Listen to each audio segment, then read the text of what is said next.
আসসালামু আলাইকুম। Welcome to preparation with Sarin. বাঙালি জাতির উদ্ভব ও বিকাশ। প্রাচীন যুগ। বাঙালি জাতি একটি সংকর জাতি। বাঙালি জাতির উদ্ভব হয়েছে প্রায় 6 থেকে 7,000 বছর পূর্বে। এই অঞ্চলে প্রথম আসে নিগ্রো প্রতিম খর্বাকার মানুষ, নেগ্রিটো জাতি। এরপর বিভিন্ন জাতি বর্ণের মিশ্রণে সৃষ্টি হয় সমগ্র বাঙালি জাতি। সমগ্র বাঙালি জাতিকে দুই ভাগে ভাগ করা যায়, যথা প্রাক আর্য বা অনার্য জনগোষ্ঠী এবং আর্য জনগোষ্ঠী। প্রাক আর্য জনগোষ্ঠী মূলত নেগ্রিটো, অস্ট্রিক, দ্রাবিড়, মঙ্গোলীয় বা ভোটো-চীনীয় এই 4টি শাখায় বিভক্ত ছিল। নেগ্রিটোরা ভিল, সাঁওতাল, মুন্ডা প্রভৃতি উপজাতির পূর্বপুরুষ হিসেবে চিহ্নিত। বাংলার প্রাচীন জনপদগুলির মধ্যে অস্ট্রিক ভাষীরাই সবচেয়ে বেশি।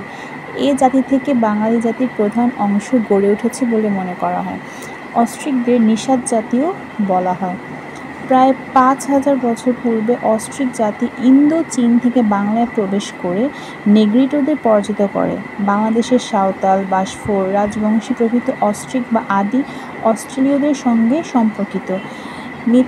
নৃতাত্ত্বিকভাবে বাঙালিরা আদি অস্ট্রেলীয় নরগোষ্ঠী। অস্ট্রিক জাতির সমকালে বাংলায় প্রবেশ করে দ্রাবিড় জাতি। সভ্যতায় তারা উন্নত বলে অস্ট্রিক জাতিকে গ্রাস করে। দ্রাবিড়দের কিছুকাল পরে উত্তর পূর্বাঞ্চল দিয়ে বাংলায় আগমন ঘটে মঙ্গোলীয়দের। অস্ট্রিক দ্রাবিড় জাতির সাথে মঙ্গোলীয় বা ভোটো-চীনীয় জাতির সংমিশ্রণ ঘটে। গারো, চাকমা, ত্রিপুরা, কোচ প্রভৃতি উপজাতি এ জনগোষ্ঠীভুক্ত। আর্যদের আদিনিবাস ছিল ইউরাল পর্বতের দক্ষিণে বর্তমান মধ্য এশিয়া, ইরানে।